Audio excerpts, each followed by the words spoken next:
Hello, this is my YouTube channel a new learning. तो आज का हमारा लेक्चर नंबर 6 है कोऑर्डिनेट ज्योमेट्री का, एक्सरसाइज 7.2 क्लास 10th की, क्वेश्चन नंबर 4 की ओर बढ़ रहे हैं हम। तो क्वेश्चन नंबर 4 कहता है हमारा, आई होप सब लोगों ने बुक और नोटबुक लेके ज़रूर बैठे होंगे।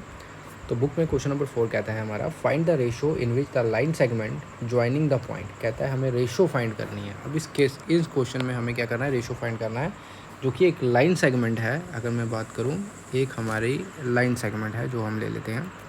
ये हमारे पास एक लाइन सेगमेंट है, ठीक है, जो ज्वाइन कर रही है।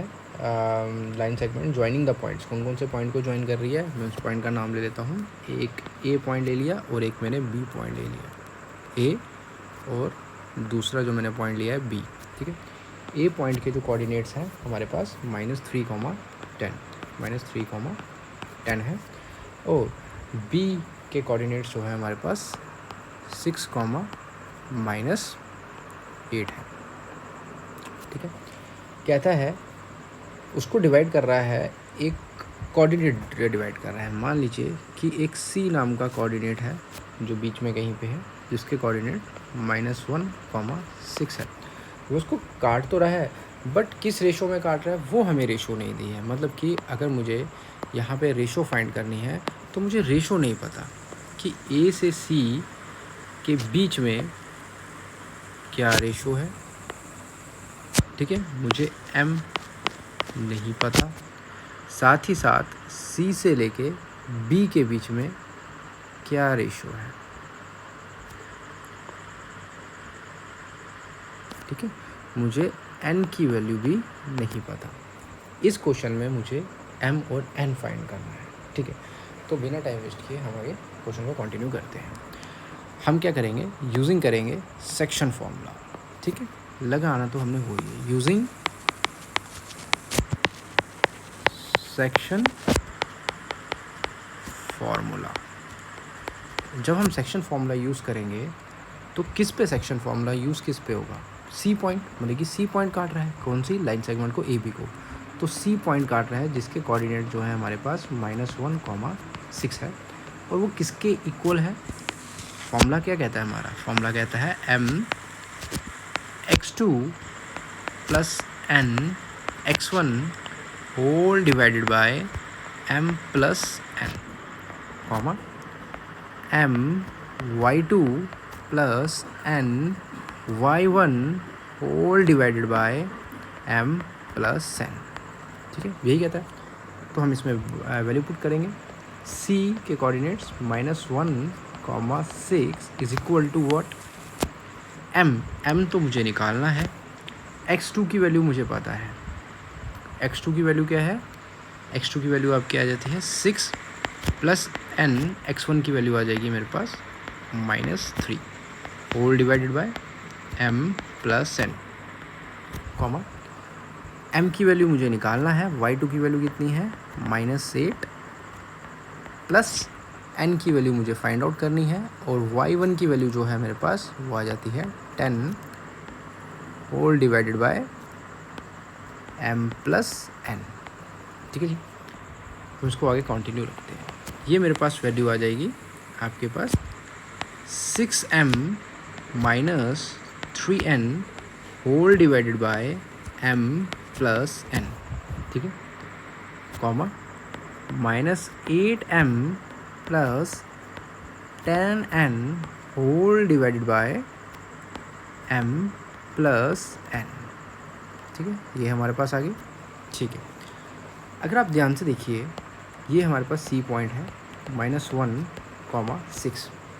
मैंने आपको क्या बताया था कि ये जो हमारे पास आपके पास जो ये 6m - 3n जो है डिवाइड बाय m + n, ये किसके इक्वल है, -1 के, और जो 6 है वो इक्वल है -8m + 10n divide by m + n। अब हम किसी एक को इक्वेट करेंगे, किसी भी एक को इक्वेट करेंगे तो हमें m और n की रेशो आसानी से मिल जाएगी। तो हम क्या करते हैं, -1 किसके इक्वल है, 6m - 3n whole divided by m + n, m plus n जो है ये डिवाइड में है, इक्वल टू के जब लेफ्ट हैंड साइड जाएगा तो ये मल्टीप्लाई में चले जाएगा। m plus n is equal to 6m minus 3m। अगर हम ब्रैकेट खोलते हैं ये आ जाएगा minus m minus n is equal to 6m minus 3n। और अगर मैं इस वैल्यू को यहाँ पे ले जाऊँगा right hand side, 6m minus 3n plus m plus n is equal to 0। 6m plus का और प्लस m ये आ जाएगा आपके पास 7m minus 2n is equal to 0। 7m is equal to 2n। और फर्दर सॉल्व करेंगे तो हमारे पास ये कुछ वैल्यू ऐसे दिख जाएगी। 7m is equal to 2n, m divide by n is equal to 2 divide by 7।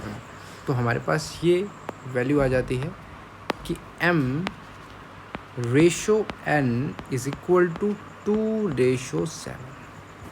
हम किसी एक ही वैल्यू को लेते, हम किसी एक ही वैल्यू को लेंगे और हमारे पास m और n की रेशो सॉल्व हो जाएगी। हम किसी एक वैल्यू को ही उठाएंगे और उसके इक्वल सॉल्व करके इक्वेट करके हम m और n की वैल्यू निकाल सकते हैं। अगर हम minus 8m plus 10n divide by m plus n लेंगे और इक्वल टू 6 से इक्वेट करेंगे तब भी हमारे पास m और n की वैल्यू यही आएगी। ठीक है, क्योंकि ये इक्वल टू है, इक्वल टू मतलब बराबर। ठीक है, इक्वेशन के बारे में बात हो रही है तो इक्वल टू बराबर। अब हम नेक्स्ट क्वेश्चन पे चलते हैं। नेक्स्ट क्वेश्चन हमारा कहता है, नेक्स्ट क्वेश्चन कहता है कि फाइंड द रेशो। इसमें भी हमें रेशो ही फाइंड करनी है। ठीक है, इन विच जिसमें लाइन सेगमेंट जो है, जिसमें लाइन सेगमेंट जो है ज्वाइन कर रही है उसके कोऑर्डिनेट्स के नाम दे दिए हैं। ए और बी जो कोऑर्डिनेट्स हैं ये दोनों मिलके एक लाइन सेगमेंट बनाते हैं जिसको डिवाइड किया जा रहा है सिर्फ एक्स एक्सिस, मतलब कि इसमें वाई एक्सिस के बारे में जिक्र नहीं है, सिर्फ एक्स एक्सिस के बारे में बात की है। इसका मतलब x, 0 ये निकाल के also find the coordinate of the point of division. जो ये पॉइंट ऑफ डिवीजन है, ठीक है, उसके भी हमें कोऑर्डिनेट्स फाइंड करने हैं। पॉइंट ऑफ डिवीजन के मतलब कि x, 0 है, मतलब कि x की वैल्यू भी फाइंड करनी है। देखिए क्वेश्चन हमारे पास सिंपल कहता है, एक हमारे पास लाइन सेगमेंट है, जो हमारे पास लाइन सेगमेंट आ जाएगी। इसमें a हमें कोऑर्डिनेट दिया है, जो दिया है 1, -5। ठीक है जी। और b कोऑर्डिनेट्स हमें दिया है, जो कि हमें दिया है -4, -4, 5 जो है हमें कोऑर्डिनेट दिया है। क्लियर है जी? ठीक है। अब एक पॉइंट है, अब हमें वो पता है कि एक पॉइंट तो है जिसकी सिर्फ x वैल्यू है, y एक्सिस वाली नहीं है, मतलब कि y 0 है। ठीक है। अब इस पॉइंट का नाम मैं मान लो कि मैं इस पॉइंट का नाम ले लेता हूँ c। ठीक है। अब ये इसको किसी रेशो में काट रहा है, मतलब कि c से a की जो रेशो है, मतलब m जो है वो मुझे नहीं मालूम, और c से b की जो रेशो है मुझे ये भी नहीं मालूम, मतलब कि n भी नहीं मालूम। मुझे n भी निकालना है, m भी निकालना है, और ये कोऑर्डिनेट भी निकालना है, x की वैल्यू भी निकालनी है। ठीक है जी, ओके, ये वैल्यू भी निकालनी है और रेशो तो निकालनी ही है। तो हम क्वेश्चन को वैसे ही कैलकुलेट करते हैं जैसे हमने पहले किया, बस इसमें इक्वेशंस बन जाएंगी। ठीक है, हम क्या करते हैं, यूजिंग करते हैं, using section formula,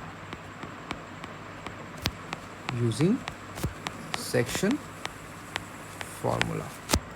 section formula हमारा क्या कहता है, वो हमें सिर्फ यही चीज़ कहता है कि जो ये C पॉइंट है ना, जिसके कोऑर्डिनेट्स हैं x, 0, वो किसके इक्वल है, वो इक्वल है m x2 plus n x1 whole divided by m plus n, m y2 plus n y1 whole divided by m plus n, ठीक है, इसके बराबर है।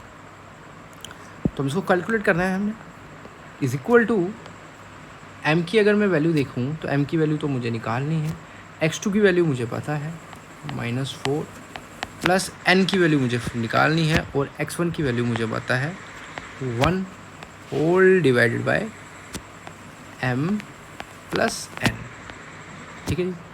फिर m की वैल्यू मुझे निकालनी है और y2 की वैल्यू मुझे पता है 5 प्लस n की वैल्यू मुझे निकालनी है और y1 की वैल्यू मुझे पता है -5 whole divided by m plus n, ठीक है जी, क्लियर है। अब आपके सामने ये कुछ ऐसे बन जाएगा, -4m plus n whole divided by m plus n। दूसरी हमारे पास क्या बन जाएगी, 5m minus 5n whole divided by m plus n, ठीक है, हमारे पास ये बन जाएगा। और ये हमारे पास कोऑर्डिनेट्स तो यहाँ पे हैं x, 0। अब आपको पता है अगर m और n की रेशो निकालनी है तो मैं किसी से भी इक्वेट कर देता हूँ, है ना, किसी से भी इक्वेट कर देता हूँ, यही मानते हैं ना हम, किसी से भी इक्वेट कर देते हैं। बट प्रॉब्लम यहाँ पे ये है कि यहाँ पे तो हमारे पास दो अननोन है ही है, m और n, और यहाँ पे भी एक अननोन आ जाएगा हम अगर इससे इक्वेट करेंगे तो, ठीक है ना। तो हमें कम से कम हमें अननोन होने चाहिए, ठीक है, कम से कम अननोन होने चाहिए इक्वेशन में। तो अगर आप इस इक्वेशन को उठाते हो तो ये तो इक्वेट 0 के बराबर है, 0 एक वैल्यू है, तो इधर तो सिर्फ हमारे पास m और n ही अननोन रह जाएंगे, जिससे हम कैलकुलेट करना हमारे लिए क्या हो जाएगा, आसान हो जाएगा, ठीक है, जिससे हमारा इसको कैलकुलेट करना जो होगा वो हमारा क्या हो जाएगा, आसान हो जाएगा, ठीक है। अगर हम इसको उठाते हैं और इससे इक्वेट करते हैं तो हमारे पास x भी अननोन आ जाएगा, m भी अननोन आ जाएगा और n भी अननोन आ जाएगा, जिससे हमें उसे कैलकुलेशन करना मुश्किल हो जाएगा, ठीक है जी। तो हम बिना सोचे समझे कैलकुलेट करते हैं इक्वेशन सेकंड को उठा के। अगर हम सेकंड को उठाते हैं तो 0 is equal to 5m minus 5n whole divided by m plus n। अगर m प्लस n को मैं लेफ्ट हैंड साइड ले जाऊंगा, ये मल्टीप्लाई में जाएगा 0 के साथ, और 0 के साथ कोई भी चीज़ लगाई जाए, मल्टीप्लाई की जाए, तो वो उसको 0 ही कर देता है।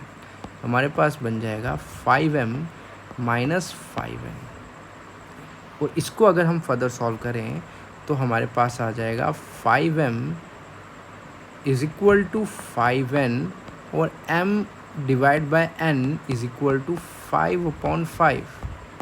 मतलब कि अगर मैं रेशोज़ निकालूँ, m रेशो n की जो रेशो है वो हमारे पास 1:1 आ जाएगी। 1:1 जो है हमारे पास उसकी रेशो आ जाएगी, ठीक है जी, क्लियर है। अगर मेरे पास 1:1 रेशो आ जाती है, ठीक है, 1:1 रेशो आ जाती है, अब मुझे बताइए जब रेशो 1:1 है, इसका मतलब क्या है, इसका मतलब ये है कि जो ये C पॉइंट है ये A से भी जितनी डिस्टेंस पे है उतना ही ये B से डिस्टेंस पे है। मतलब कि हम ये कह सकते हैं कि जो हमारा C है वो मिड पॉइंट है। अगर हमारे पास C जो है मिड पॉइंट है तो हमें x की वैल्यू निकालनी है, और अगर x की वैल्यू निकालनी है, अगर C हमारे पास मिड पॉइंट है तो हम आसानी से इसकी वैल्यू आगे फर्दर कैलकुलेट कर सकते हैं। कैसे, देखिए x जो होगा वो किसके इक्वल हो जाएगा, वो हो जाएगा सिंपल x। अगर हम x निकाल रहे हैं, अगर C का x कोऑर्डिनेट निकालने हैं, सिर्फ हम x को ही ऐड करेंगे और उसको डिवाइड कर देंगे 2 से, तो हमारे पास क्या आ जाएगा 1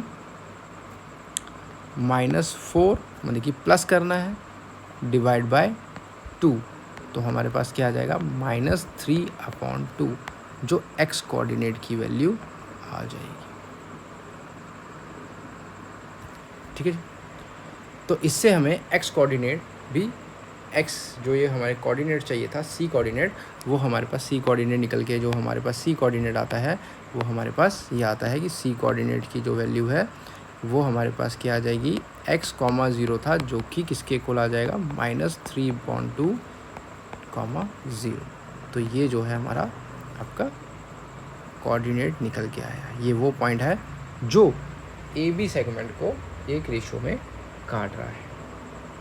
ठीक है जी, तो आज के लिए हमारा लेक्चर नंबर 6 जो है यहाँ पे ख़त्म होता है। कल हम मिलेंगे नए लेक्चर के साथ जिसमें हम इसके क्वेश्चंस आगे के सॉल्व करेंगे। Thank you.